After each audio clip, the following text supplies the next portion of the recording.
Happy holidays. It's Zach. We're back with the weekly updates on Christmas week. Today is December 22nd on Monday. This will come out, I guess, on the 24th on Christmas Eve. And yes, it's the weekly vlog segment where I talk about what I recently read this past week, what I'm currently reading, what's next on the reading queue, and most importantly and most fun for this segment is what we watched on as far as TV and movies. So hello, welcome back to the channel. To get right into it, I guess we'll start with books. What did I finish this week? And it was a 2-book week because I was reading a lot of sci-fi for whatever reason.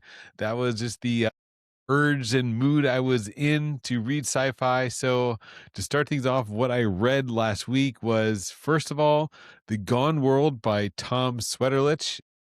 Very interesting. I found out on Reddit, of course, reading on one of these sci-fi subreddits, and it was pretty interesting. It was about the best way to describe it is Dark Matter by Blake Crouch. So if you like Dark Matter, great. If you don't like Dark Matter, this is Dark Matter, but in space with a female protagonist, and it's a detective story. But like Dark Matter, it deals with superpositioning and sort of multiverse, but in a different and unique way, but also about sort of alternate futures. So the premise of the book is our main character is a detective, and in this future world they use something sort of, well, not really future, set in the past, but in this alternate reality, I guess you could say, alternate Earth, they use sort of like Minority Report, where they predict the future, but they predict it based on a possible alternate future. So they sort of jump into the future and then work backwards what they glean from a possible future outcome. But of course, it's not set in stone. This is just sort of one projection based on the user. So they do sort of deal with the effects of time travel, and it's not the whole world's timeline. It's just an alternate timeline of what the person traveling to the future would experience, and how they also describe it as lensing. So it's also influenced by that person's perceptions and emotions, and what they glean from this future they can't legally use in the past, but they can use it as a way to sort of, again, possible outcomes, so they can see what might happen, and then they can take countermeasures to possibly catch crimes and bad guys in the act that may or may not materialize. So there is some interesting play of like ethics and how possible futures could go. And yes, the whole plot of the book revolves around a murder, and it ties to the main character's past, and then it's all wrapped up. And yes, there's also this space travel aspect, which is pretty cool, about like a deep time travel, a deep space travel in this alternate United States in the past. It takes place in like the late 90s. So I did get a lot of X-Files vibes because that was when the X-Files was popular. So this feels like an episode of the X-Files, and they referenced X-Files in the book. So it was fun. It was an okay read. It wasn't like blow me away, because the ending, it didn't really stick the ending. And that's where I feel like the one sort of downfall of the book is that overall it was good up until like the final ending. And when they tried to wrap it all up, it just didn't really wrap up satisfactorily. So it kind of left a sort of sour taste in my mouth, because I thought the premise overall was good. It's very grounded in the people. So if you like a character driven with a hint of sci-fi, so I know I'm talking about the cool concepts because yes, I love world building in sci-fi and cool concepts, but the actual story is very grounded in sort of a police procedural character driven story. So it's doesn't really deal with, it's hardly a sci-fi book other than yes, these concepts of, yeah, this alternate sort of future travel, but it's a very character driven procedural sort of crime mystery thriller who done it. So if you like that kind of book, you might like The Gone World by Tom Sweterlitsch. It did get some pretty high praise when it came out in 2018, but it did have stiff competition that year. But overall, an okay read, just again because the ending. So besides that, yes, I read back to back a book that was sadly, yes, very similar, because my hold came through for There Is No Antimemetics Division by Quantum. This book was similar in style and execution to Gone World, because it also deals with sort of a parallel alternate world where there is this unknown organization, these that deal with, how to describe it, like ideas and things and monsters. And it's based on the website SCP Foundation, which I think most people have at least heard of or read. It's sort of a fan fiction site in the vein of sort of an X-Files or Fringe, where they're dealing with these unknown creatures and like myths and lore and urban legends, I guess is the way to describe it. And in this book, there is no anti-memetics division. They are, yes, the anti-memetics division. And anti-memes are creatures or things that sort of eat memories. It's a very cool concept. And I really, really love the idea because it explains sort of that conspiracy theory of why do we not know about past civilizations past a certain point? Where did Atlantis go? If you kind of take that idea of Atlantis was just deleted from human memory and expand that into a novel, that's sort of how you get with There Is No Anti-Memetics Division. It was very fun. And because it deals with a creature that eats memories, the story structure, at least at the beginning, is set up in that way where our main character is explaining the organization to another character because they don't have memory of the organization. So it does use that literary device or trope to explain things through like the lens of amnesia. So it was really well done. Similar to the Gone World, the last ending, it does switch a bit, but in a more satisfying way. So the ending does, or back to the ending, but like the last third takes on a different aspect of the story. So it does get sort of like to higher level science fiction. So if you like a science fiction story that makes you think and really keeps you engaged in a very story that just keeps moving forward, whereas not like Gone World didn't, because it's again the police procedural sort of detective. There's No Anti-Memetics Division had a larger, almost cosmic horror mystery going on with this creature operating in the fifth dimension. You have like the three-dimensional world, the fourth dimension of time, and the fifth dimension of idea space. So if you've read Anthem by Neil Stevenson, like I have, and loved it, where they also talk about this idea of an idea world and ideatic space, a fifth dimension of ideas. That's in play here too, and it's really cool because that's where this monster sort of lives because it eats memories and ideas, and yeah, really fun. Highly recommend. The audiobook I thought was very well produced as well. It has some cool audio effects to enhance your listening experience, but really enjoyed that. There Is No Anti-Memetics Division by Quantum. And that's what I read this past week. What I am currently reading is Babylon's Ashes, Book 6 of The Expanse by James S.A. Corey. Also, very good. I'm about 90% done already, so wrapping up. I didn't finish it before this vlog on Monday, but a good story and kind of the epilogue I read ahead and read Patrick's review on Goodreads, and he described it as an epilogue to the previous book, and I can see that. There's not a lot that happens in the first half of the book. It does feel like an epilogue to the events of the last book, which was super cool. I really enjoyed how we're advancing with the Free Navy. It's a very cool concept of what they're not concept, but what the very cool plot line, I guess you could say, of what's going on with our normal factions of Earth and Belters and Martians. And now you've got the Free Navy sort of in the mix with the OPA, and it's just fun character driven work. There was a couple battles, as is per usual. There's only one or two in this book, just like the last book. But the one thing that's missing so far, I'm only on the last 10%, but there's very little proto-molecule stuff, which is what I usually look for in an Expanse book. But this is still resolving there's the human aspect of the gates, but we're still going through the gates. But I'm looking forward, and hopefully the next book gets back to the proto-molecule plotline, because the gates were in play here, but we haven't really delved into the proto-molecule lately and explored the mystery of the gates. So I hope we do some more world lore building, and it's not all human drama from here on out for the Expanse. So that's what I read, what I'm reading, what's next up. That, yes, it's December 22nd, this recording. And my pre-order came through for Harry Potter and the Chamber of Secrets, book 2 of the full cast audio version on Audible. So that pre-order did come through, and I am looking forward to reading the second Harry Potter book for the first time. Even though, yes, I've seen the movies, I generally remember the plot, but I'm looking forward to reading/listening to the full cast audio version on Audible. So really looking forward to that next as my next listen after I finish up The Expanse, which is a library hold. And what did we watch? So now the super fun segment that can't wait to talk about, because this week we watched 5 films and they were all pretty decent. So let's start off almost with the lowest one, which was the new release of the batch, and that is Now You See Me, Now You Don't, the latest in the Now You See Me series, where we follow a group of magicians, the Horsemen, and they use their magical skills to save the world and combat the evils of the world.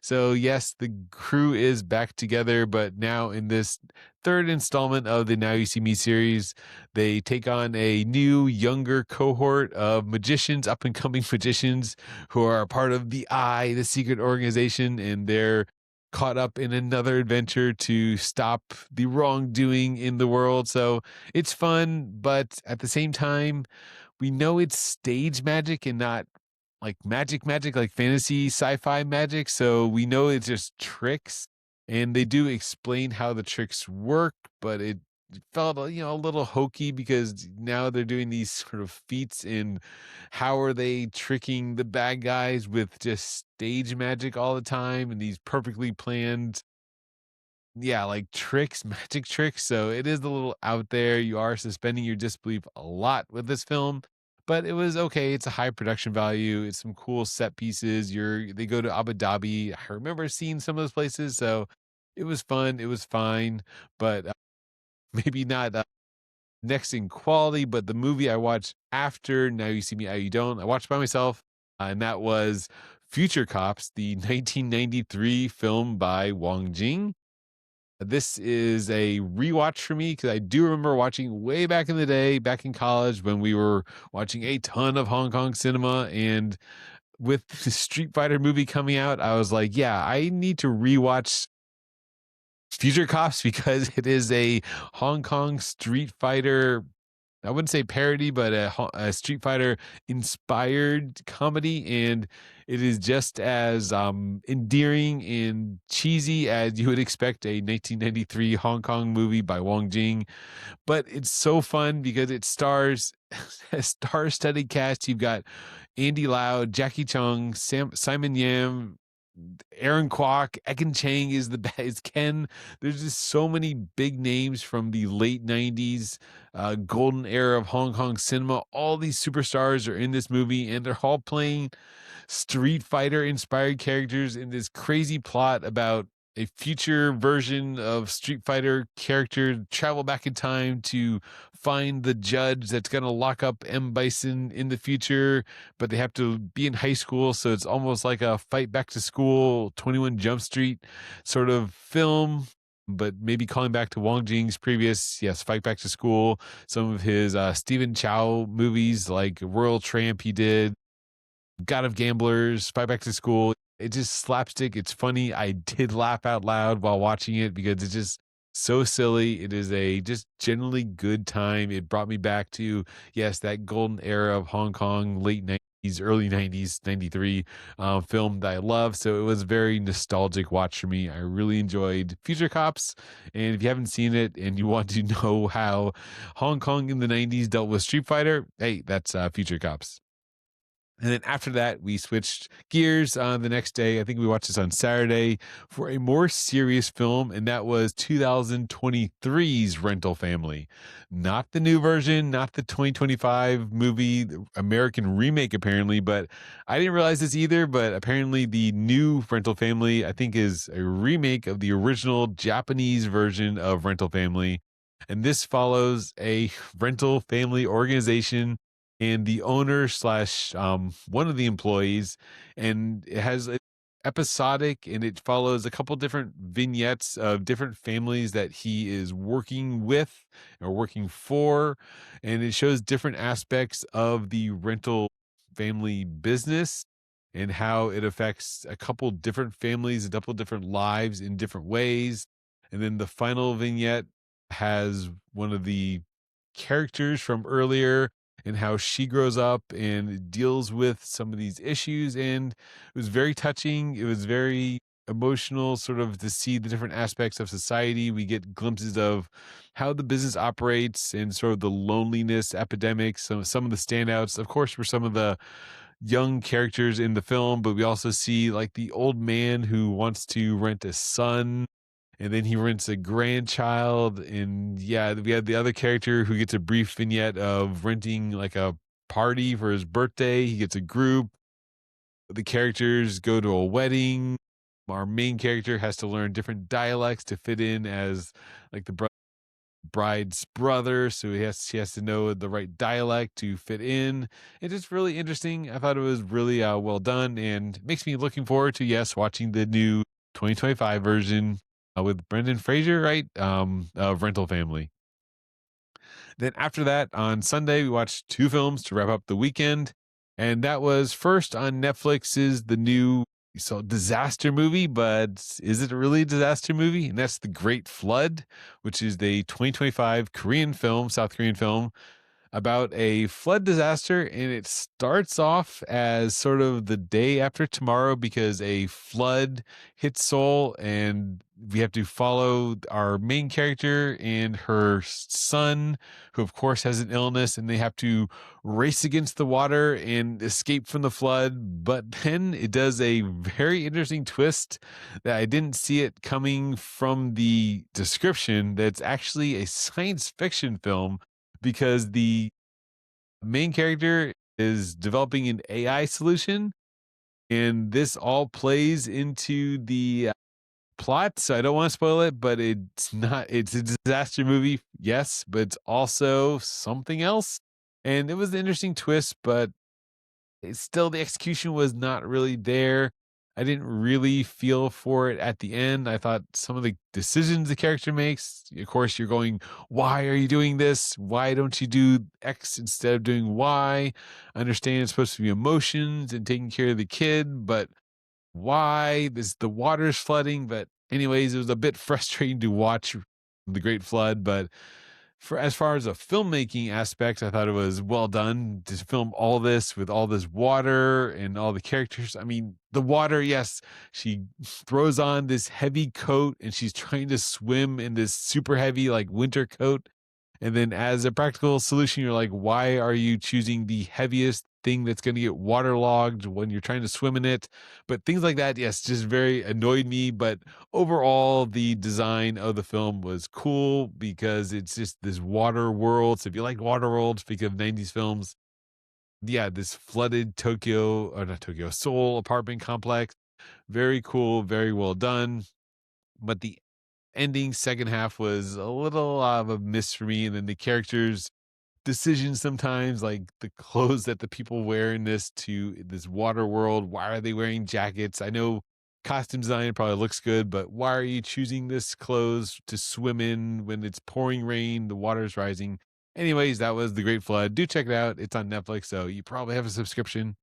And then lastly, we watched based on what we watched last week, and that is Goodbye, Mr. Loser. So last week we watched The Adventure, which is about hard to describe this one. Yeah, the main character is 43, and then he swaps places with his younger self. So it's his younger self talking to his older self at the same time via Messenger on QQ. So they're talking to each other, and the young one is living the old person's life. The old father is living the young person's life, and it's of course predictable. They learn to take aspects of each other. The young version is more mature. The older version is more young. But in this one, when I was reading the reviews of The Adventure, someone said on Letterboxd that, yeah, this is actually was done earlier and better in 2015 movie Goodbye, Mr. Loser. So I looked it up and we checked it out. And it was, yes, it was hilarious. It was funny, but the ending was again frustrating, but I had a great time and my wife had a great time with all the nostalgia references. So this film is similar, but instead of the character existing in two places at once, this one is a sort of time travel regression movie where the main character just gets transported back to the past. So it's only our main character reliving his high school days. in the 90s in China, and all the nostalgia, all the funny references to the old time in China was there. It was a very physical, comedic movie. It was funny. A lot of times we all laughed at some of the references and just the way they, the jokes were spot on and Goodbye, Mr. Loser. Thought it was very well done. My only complaint that, yes, I'm heaping praise on it because I thought it was a good time was at the ending, he doesn't really learn anything. He just sort of he gets the girl, but then he realizes just he misses his original wife. He didn't like learn a lesson. He was sad that he should have made a better decision instead of going for the girl that he liked in high school and not his actual wife he ended up with. I never understood why his wife put up with him. Like, we didn't see a flashback where, like, yes, like he saved his wife's life earlier as a child, and that's why she's so devoted to him. You never really understood her motivation. So some of the characters were frustrating and didn't make a lot of sense. But overall, yes, it was very funny. It was very well done humor. Just it was frustrating to see our main character sort of not learn the life lesson that we were supposed to learn. That at least he learned that in The Adventure, the other movie we watched last weekend. But yeah, overall, Goodbye, Mr. Loser. In the time travel nostalgia bait genre of films, it was, if you grew up in the 90s, you probably would enjoy this film. It was pretty funny overall, but yeah, enjoyed that one. So that is what we watched. And then earlier, what I read, what I'm currently reading, and what I'm about to read. So if you heard any of those that sounded interesting, do check them out. I think the movies were great. Speaking of movies, I was updating my letterbox, and yeah, we watched a lot of films this year. So hit the 200 mark in movies somehow. So we increased our number of movies watched year over year. I only started tracking letterbox finally last year, but it was a pretty big increase from 24, 25. So we'll see if that continues. We read more books this year, watched more movies, and overall just consumed more content. I don't know if this is a result of the making videos, but overall it was a fun year for content. And that is, note to self, a video idea to do later this week as the Christmas break starts. So I'm going to wrap this up. Today is the 22nd. This will come out when I edit tomorrow and post it on the 24th. So happy holidays. Thanks for watching. Hope this was semi-enjoyable. If you don't watch it over the holidays, whenever you end up watching this, whoever watches in the void, screaming into the YouTube void, thanks for watching. Happy holidays. Have a great week. Have a great year, and talk to you next time. See ya.